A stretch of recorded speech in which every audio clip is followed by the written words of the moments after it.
First and foremost, I want to give all of the praises and the glory to the Most High and His Son, Yahweh Bashmiel, Shah Bashem Rakah Wadash, and double honor to the elder apostles of the great millstone that have taught us this truth through the spirit and power of Yahweh Bashmiel Shai, and including giving salutes to the elder bishops on down as well. And overall to the elect, Yahweh Bashmiel Shai Brakatham, to you, whom this gospel is for, and it's your brother Laban. And I just want to speak on a little on what this Elamite has said, just a little bit, and then we're going to move forward about what he says about Trump concerning this tariffs issue. So on the whole, I think we are in a period of extreme uncertainty, but my only thing is that Trump is not going to stay there forever. His tenure is just about 4 years. And just to include, he may very well be the last president, as some have declared. So if he's saying that to think that, once we get rid of Trump, then things will go back to normal, he's sadly mistaken. And let's just say that is the case. Let's just say Trump isn't the last president. Someone's going to do a lot more worse than he did. And 3.5 years are left.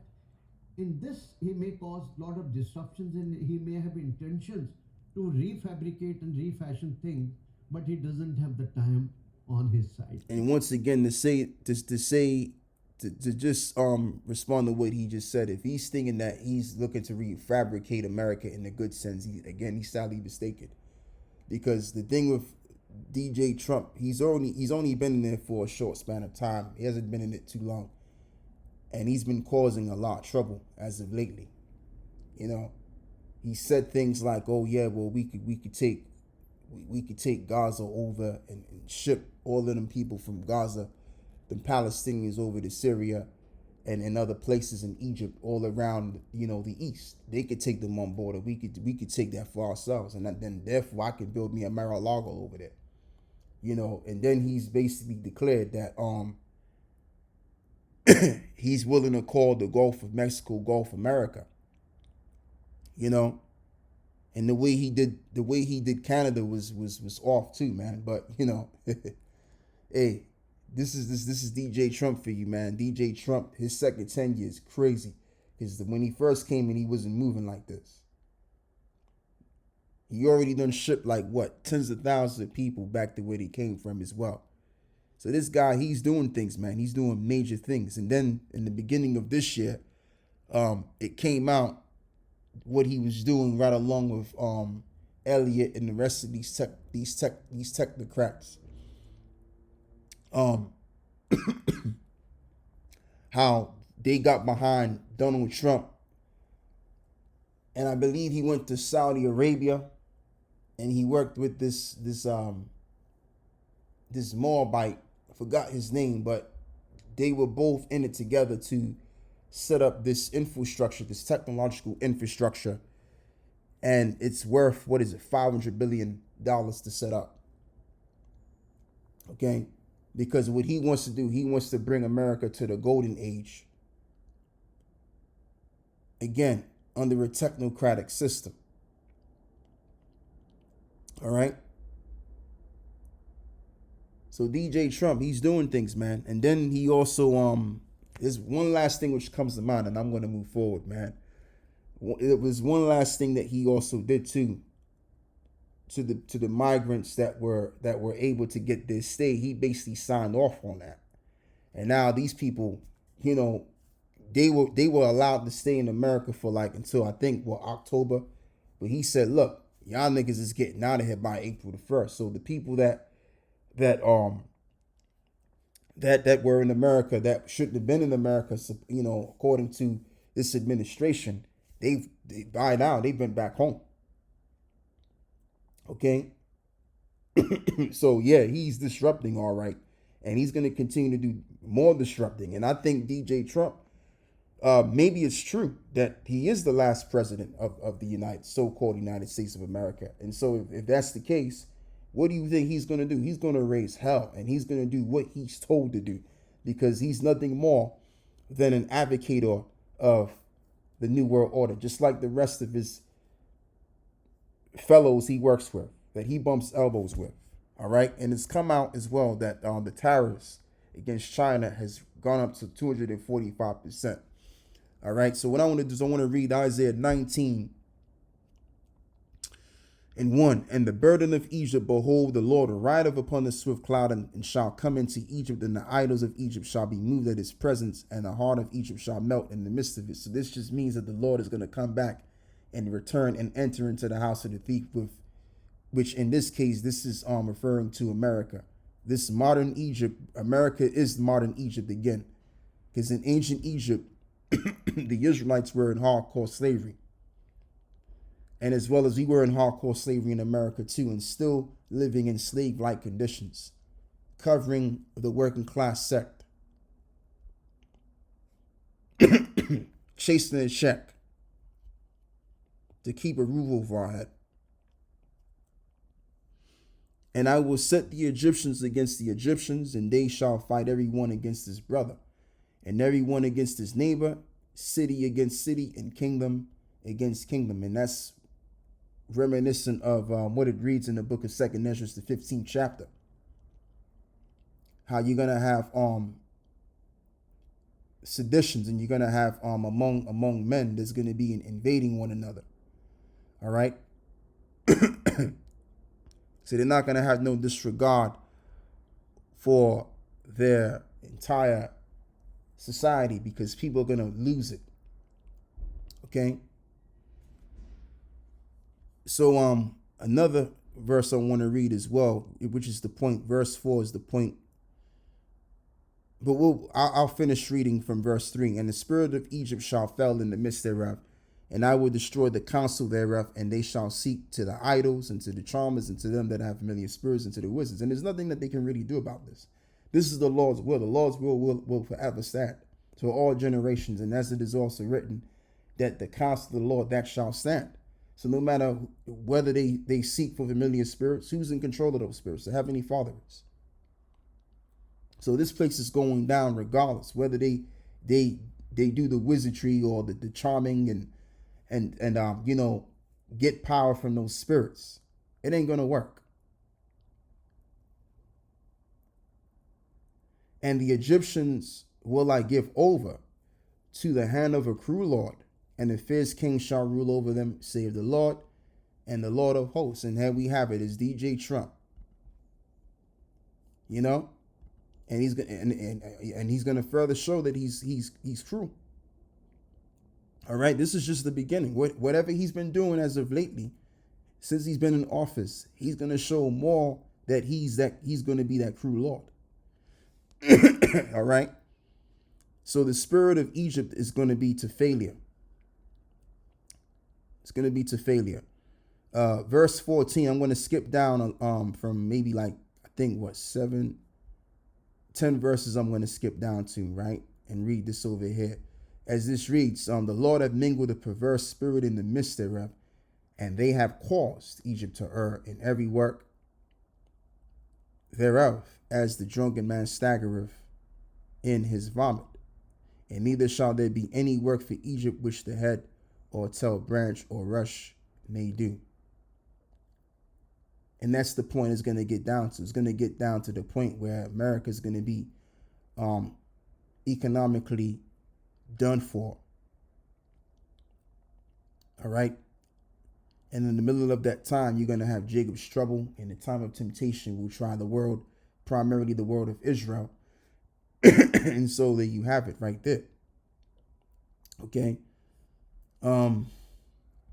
Yeah, so what I want to do is I want to also read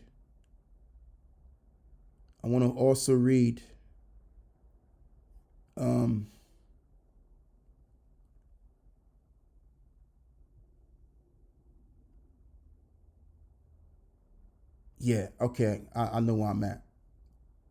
So as I just read, the Lord hath mingled the perverse spirit in the midst thereof, right? And have caused Egypt to err. So now let me get this precept over here. And this is how the Lord's doing it.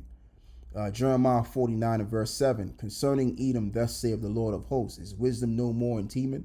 His counsel is perished from the prudent. Is their wisdom vanished? Right. And what was told to Job? The Lord giveth and he taketh away. That's the way that I'm saying it, right? But let's just read this real quick. As this reads, and said, naked came I out of my mother's womb, and naked shall I return thither. The Lord gave, and the Lord have taken away. Blessed be the name of the Lord. So the Lord can give you something, and it's the same way he could take it back from you. So the Lord gave these devils the wisdom and the understanding to rule, because it takes a certain kind of wisdom to rule over people and to have an empire, right? So if that knowledge is being, little and little taken back from you, you're going to make foolish moves. And this is what's happening with the state of affairs of Babylon. This is basically Isaiah 19:14 getting ready to happen fully. Some of it's already happening, but it's going to happen in the fullness. All right. So this place is going the fuck down. There's no other way of putting it at all. So now what I want to do is I want to speak about this guy over here, right? Richard Wolff. And I was cracking up a little bit off of this interview because it was the way he was talking and his facial expressions. I just found him a little bit hilarious, man. Might very well be a Jake. Cosmetic dentists and owners of Smile One. And we've worked with our team of clinical experts to... Yeah, so what I want to do is I want to get to, that's something else, man. I didn't even really landed on that video. It was this video over here. So this part I want to address over here. And so anyway, this guy, Richard D. Wolff, his field was being a Marxian economics, political economy, international affairs institution, Yale University, from 1967 and onto the present to 2008. And so he's still going forward, giving his talks on how he sees the world going. And, if anything, this guy has 58 years of experience in his field of work. All right. So he remembers the days and times when things was doing very good, primarily the 1950s and as well as the 60s and beyond. He's seen trend after trend through the decades of seeing America's downfall, economically, moralistically, overall. All right. So I just want to see something real quick. Okay, yeah, that's something else. All right, so let's get into what he's saying here. Convey here that we are seeing people behave. Canada is an ally, has always been. Mexico, basically, also subordinate allies. Why would you turn on them? Why would you insult them? Call the president of the prime minister of their country governor, as if he were the head of a state. Say such a thing. Why are you telling the Greenland, the people of Denmark, I'm going to take it. I want it. I'm going to take it. Hey, that's what is it? Habakkuk, right? Habakkuk chapter 2. As this reads over here. Behold, his soul which is lifted up is not upright in him, but the just shall live by faith. Verse 5 is the point. Yea, also because he transgresseth by wine, he is a proud man, neither keepeth at home, who enlargeth his desire as hell, and is as death and cannot be satisfied, but gathereth unto him all nations, and heaveth unto him all people. And that's the problem with Esau. Esau wants to continue to take and take and take because they're not satisfied. Matter of fact, let's go and also read this scripture as well in the book of, where we at? Jeremiah 49, right? Let's go and get Jeremiah 49 and verse 9. If grape gatherers come to thee, would they not leave some gleaning grapes? If these by night, they will destroy until they have enough. And that's the spirit of these devils. They're hoarders. They're a nation of takers, not givers, and not being balanced. All right. And as it is written, a false balance is an abomination to the Lord. And this is the reason, this is one of the reasons why the Messiah is going to have to take this devil out, because this devil will take until he can't take no more. And he's doing it in a very destructive manner. All right. So again, let's play some more of this, man. Now, what I want to do is I want to continue to finish off what he was saying on this part. Then I'm going to skip to another part. What? What is that? That's the behavior of a drowning person who grabs hold of your swimming trunks because it's just trying to save him. You don't mean to pull off your pants. It's just the way it works. Yeah, and that's really where America's going. America's drowning, and so America's grabbing at straws. America's overly exercising their power, throwing their weight around because it just really means that they're about to lose their power. The same thing what those Israelis are doing. It's the same thing in the East. The same attitude that Benjamin Netanyahu has, that's what it is right there, because they're losing their power. That's a little bit of what I'm thinking. And I can tell you that more and more of the world is looking at the United States now. And I've not seen this before in my lifetime. You know, I'm born in Ohio, lived and worked here all my life. The United States is a rogue country. The United States is the country to which the rest of the world looks, what the hell is going on there? You know how the United States tried to pay to portray the head of North Korea, you know, a country nobody knows anything about, right? He's crazy. He's a little fat man, and he's bizarre. That's how the world is looking at Mr. Trump and the United States. In that moment, Donald Trump says, I'm going to take back the Panama Canal. I'm going to take Greenland away from Denmark. I'm going to take Canada away from the Canadian. What? Here's a wonderful Hegelian irony. Coming out of World War II, a thinker of that time who was very important, named George Kennan, I believe he's credited with the phrase that American foreign policy has now to be focused on, and that came the key word, containment.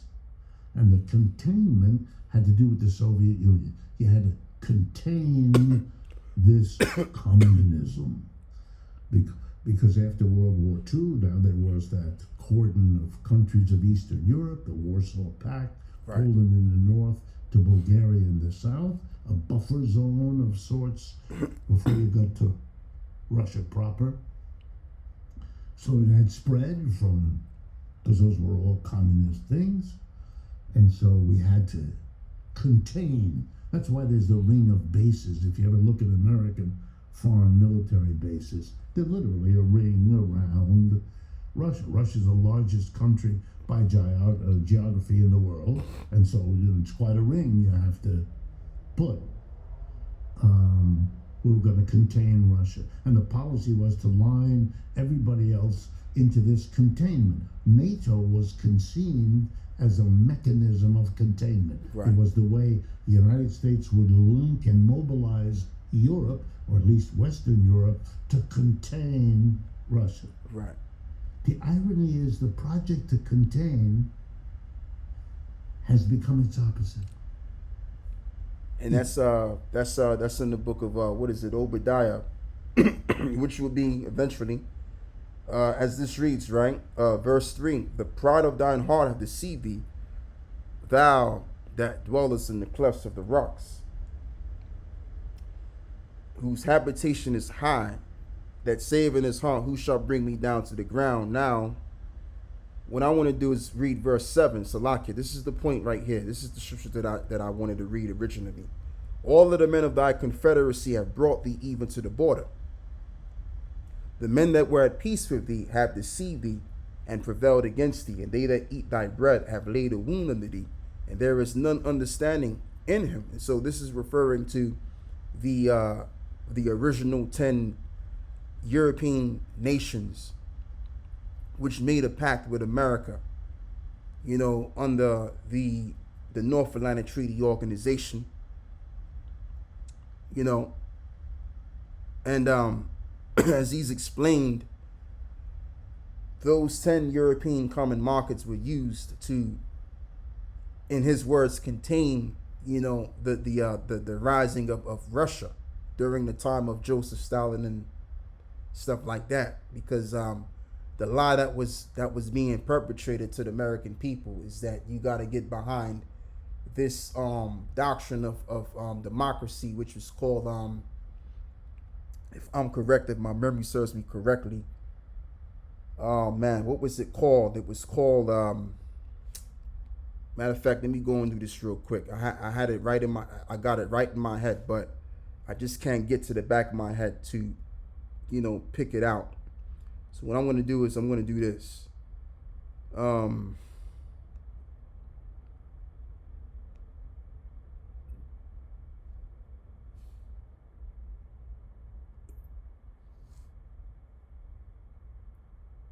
Yeah, I got it at the back of my tongue. It's called, man.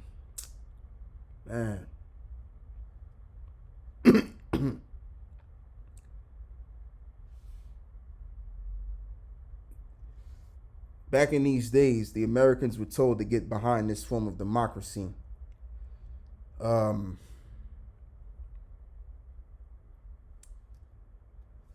let me do this instead.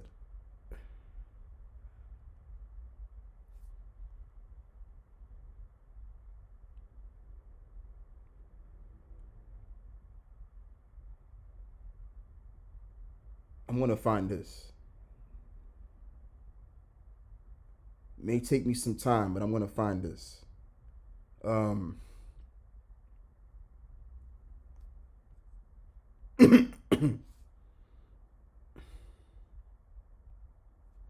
Trumanism. There you go. Trumanism. Truman Doctrine. There you go. The Truman Democracy.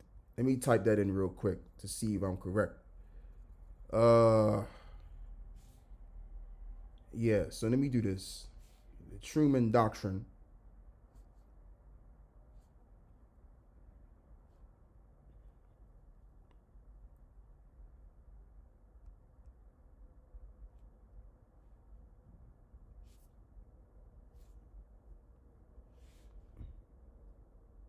There you go. That's it. Yeah. Trumanism is a term that refers to the foreign policy principles championed by former U.S. President Harry S. Truman.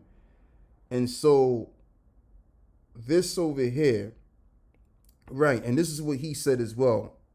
Particularly the Truman Doctrine and the Marshall Plan, this approach, also known as containment, right, aimed to prevent and spread communism and influence global events to support democratic values. And that's what the Truman Doctrine was there to do. And so they lied to the American people and have them believe that there was going to be a rising up of communism that was going to go towards the rest of the world.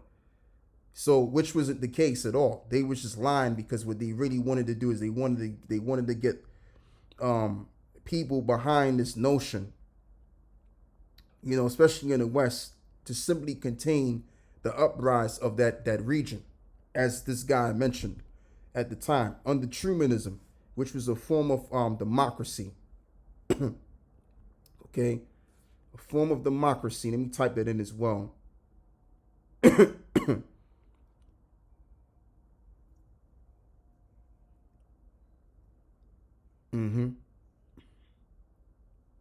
Yeah, with the Truman Doctrine, President Harry S. Truman established the U.S. would provide political, military, and economic assistance to all democratic nations under threat from external or internal authoritarian forces.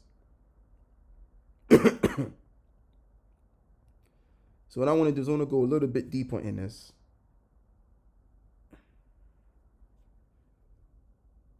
Yeah, right. The term Trumanism refers to President Harry S. Truman's foreign policy approach, particularly the Truman Doctrine, which pledged American support for democratic nations against communist expansion. So there you go.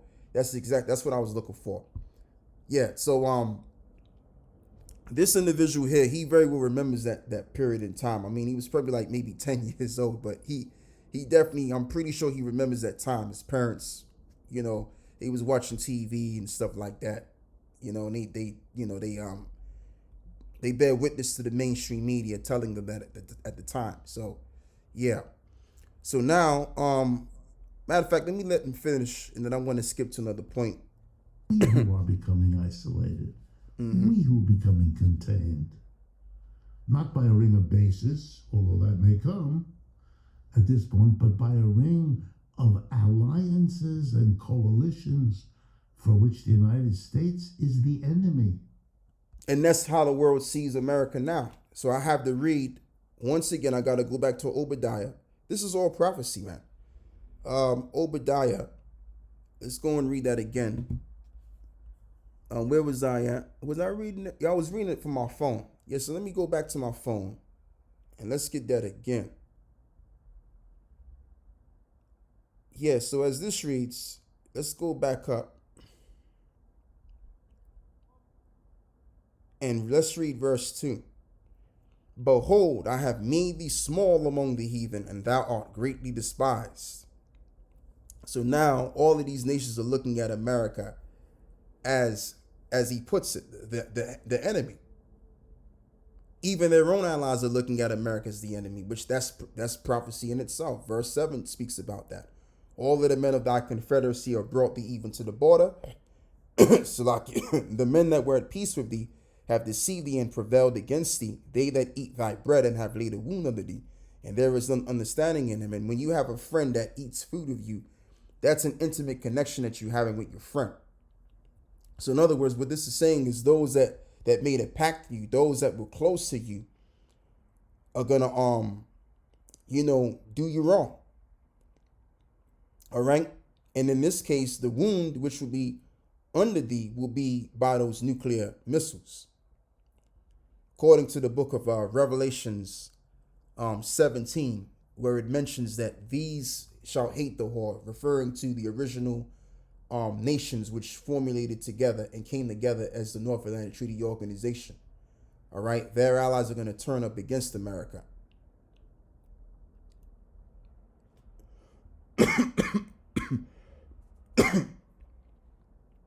Yeah. So let's play some more of this. Recent votes in the United Nations, if you take a look, it's more and more isolated. It's the United States, Israel, and the Tobago Islands. That's more or less how it goes, right? We're alone. We're alone. Coalition of the willing. It's a joke. There was no coalition. On paper, yes. So it was 200,000 American troops in Southeast Asia and 11 French paratroopers, and 12 British. It's silly. So now I want to get to this point as well. I want to pull this back. I want to pull this back to the beginning of this session over here, because now the way that he do these videos on YouTube nowadays is by parts.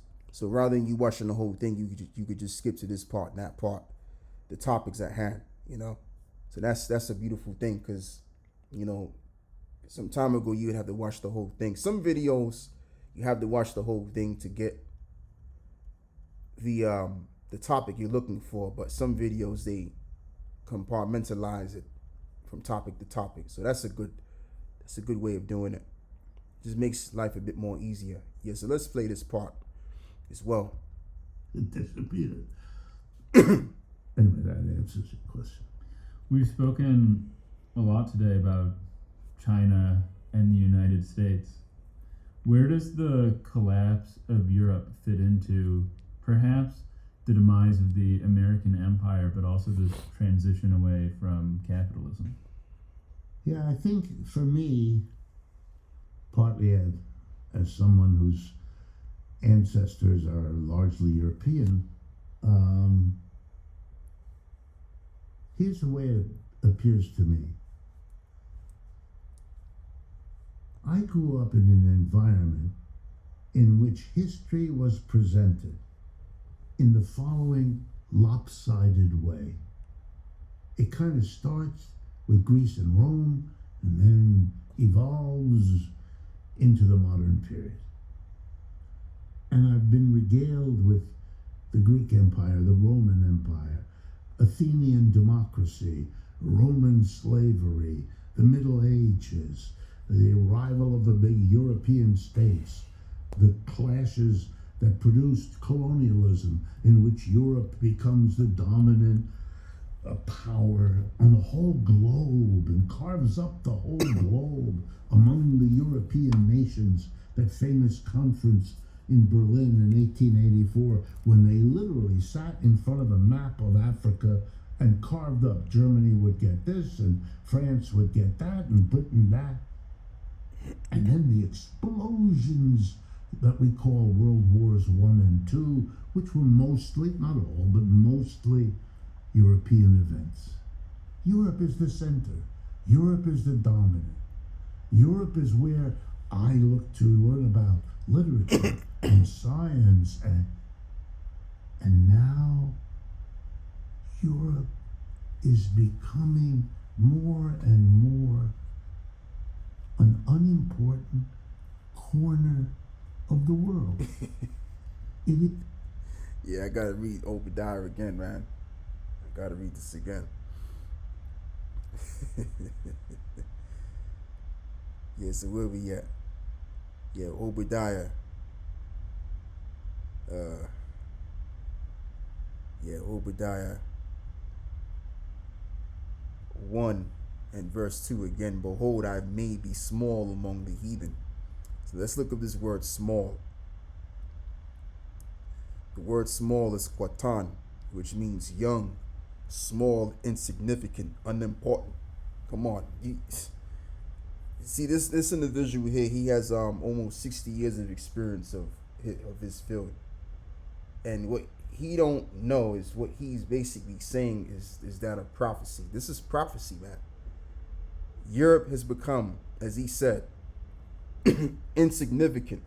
Let me pull it back real quick and hear him say what he just said again.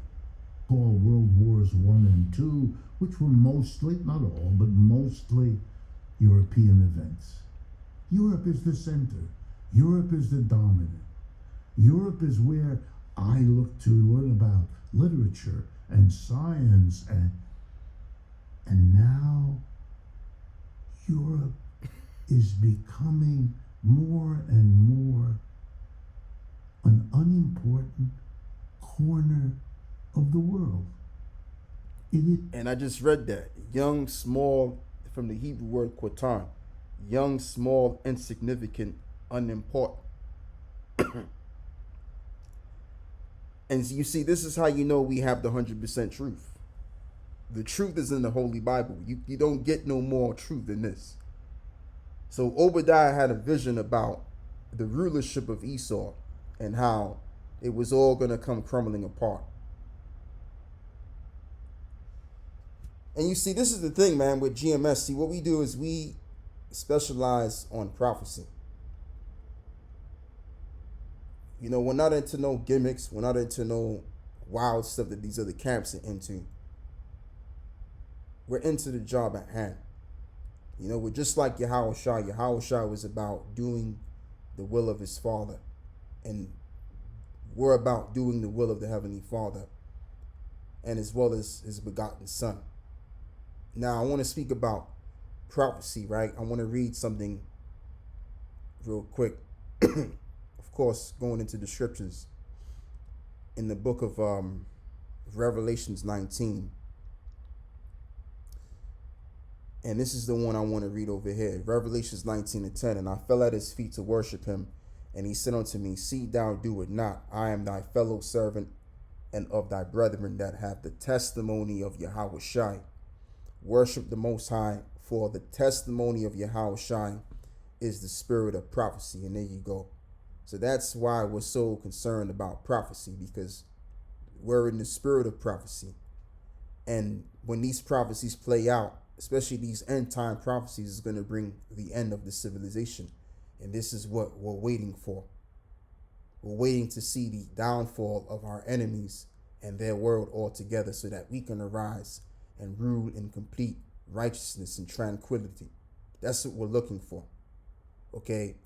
So, as this individual said, and as we can also see too, because it doesn't take much for you to see how Europe has went from being, as he said, the nation to look up to as the center, but now it's looking more unimportant. And so all of this is very well telling you the reality is that the Heavenly Father is performing his will on the planet Earth, whether you want to believe it or not. Time and prophecy is on our side. All right. And to the brothers out there, and then to include myself, all of this stuff, as we see, as prophecies are taking place, this should definitely be a faith booster. Okay, this is very well telling you that something is about to give in a good sense for us, man. And so if this is true, which it is, then that means everything that which is spoken of after, the prophecies that hasn't taken place yet, all of the good which is forth to come is also going to be true. And we just got to hold on faithfully. We can't let go of this word. And that's all I got to say from that point. So I'm going to allow this man to continue to speak more, see what else we can extract from this. Coming what it used to look at the global south as an unimportant little corner of the world, good for growing bananas or rubber plants or something else. Now Europe is itself becoming a small corner. The modern development of high technology, it's a non-European event. It happens in the United States. It happens in China. It doesn't happen anymore in Europe. The major industries that are growth industries are elsewhere. The industries of Europe are dying, are disappearing, are shrinking. There's a joke that England is on its way back to being what it once was, a cold, wet, offshore island of the continent of Europe. Haha, but there's wisdom and truth in all of that. The center of activity, the locus of growth, it's all elsewhere. Europe is less and less important. And you know what this proves? You know what this shows? I want to end it off with this scripture, man. The scripture that, a brother of mine likes to quote is 2 Ezra 6:9, man. For Esau is the end of the world, and Jacob is the beginning of it that followeth. So as I like to say, we're transitioning to that word. And that's all I have to say. I'm going to play this part of the topic he's discussing on, and then I'm going to end it. So with that, I want to give all of the praises and the glory to the Most High and His Son, Yahweh, Ba'ashem Yahweh Shai, Ba'ashem Rakah HaKodash. And double honors to the elder apostles, and as well as even to include the elder bishops on down too. And Yahweh Ba'ashem Yahweh Shai Brakatham to the overall elect whom this gospel is for, and to include that follows the 1/3. And it's your brother Laban. Shalom. Ukraine, which is a war in Europe, is being decided by the United States, which isn't in Europe, and Russia sitting down and talking. Russia that has declared itself and its future to be Asian. Literally, people are walking away from Europe.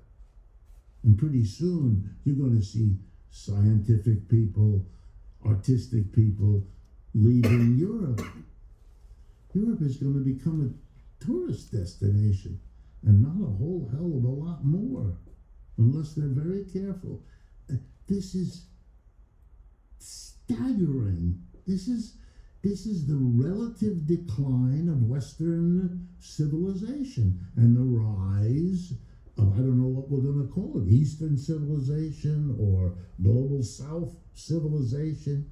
Enormous changes that include the decline of this system which was a product of Europe's dominance. Capitalism begins in England, that's part of Europe. It grows in Europe first. It grows in Europe the most. It enables Europe to take over the whole world and bring capitalism to the rest of the world through its colonialism. But now the rest of the world has begun to take that capitalism, develop it in new ways, and now we are all at the cusp of moving on. Capitalism will have done all it could. Again, Marx's comment, capitalism won't disappear until it has tried every possible way, every form of continuing its life. And we are seeing a range of forms: Anglo-American private capitalism, Scandinavian socialism, Soviet socialism, China socialism with the Chinese quality or its Chinese face. I think we're at the end of that, and I think that the demise of Europe is itself a symptom, a sign, an accompaniment, if you like, to the decline of capitalism. Each of them feeds on the other. Europe is committed to older capitalism. It was, it had the benefit of being there a long time. It had the benefit of its long history, but it also had the burden of its long history. It couldn't adjust fast enough. Very old story. The very capitalism it brings into being then blossoms even more elsewhere than where it was born. That happens. And it was better for European development of capitalism. That capitalism did better elsewhere than it did in Europe. It grew faster in the United States. It's then growing even faster in China, leaving the Europeans behind. Marx's theory of uneven development, there it is. And I think people should dwell on it, because there is nothing so dramatic as a decline of Europe that you see now. It is the only thing more impressive to many of us than the decline of Europe is the denial of the decline of Europe. It is amazing.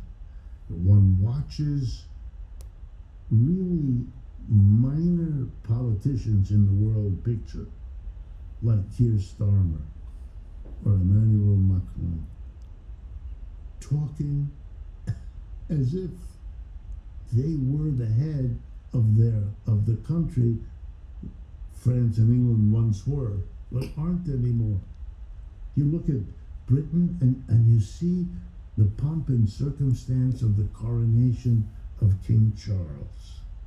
There it is. All the drama, all the pomp, all the circumstance of an empire that isn't there anymore. They just have the coach and the horses and the to-do, the simulacrum of what it once was, not the reality. And Mr. Macron, emerging from the Élysée Palace today, one begins to laugh, because you're watching what is either a clown or someone mimicking a clown, or a clown so far gone he doesn't know he's a clown. And that's very funny, except for the French, who are now toying. Half of France wants to believe with him and supports him because he's the symbol. And the other half, like the rest of the world, says, go away, you are anachronistic, leftover, way out of place. And just like that, the West hegemony is replaced by the East. Yeah. But now... Well, no. That's very important. And it's a topic in itself. What comes next? There are two options. There's a choice. The Chinese could become the next empire. And Lord knows there might be a logic to it. They won't be the next empire. It's going to be the kingdom of heaven next. So that's it. I want to close this out. Shalom.